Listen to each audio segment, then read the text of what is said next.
Magandang araw! Ako pala si Cliff Marshall ng 4 Addison.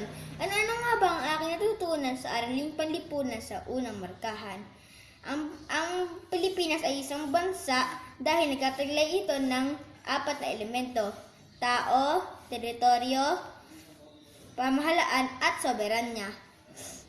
Ang mga pangunahing direksyon at pangalawang direksyon ang relatibong lokasyon ng Pilipinas. Ang Pilipinas ay pintuan ng Asya. Mayroong 17 na rehiyon ang bansa at 81 na lalawigan. Ang Pilipinas ay bansang tropikal. May iba't ibang uri ng panahon sa Pilipinas. May kaugnayan ito sa lokasyon. Binubuo ng 1,107 na pulo ang Pilipinas. Nalaman ko din ang mga anyong lupa at tubig. Ang heograpiyang pantao.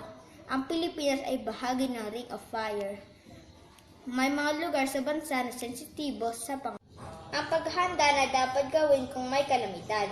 Ang kahalagahan ng katangiang pisikal ng bansa sa turismo at pag-unlad. At ang huli, ang katangian ng maunlad na bansa. Ito po ang aking lahat na natutunan.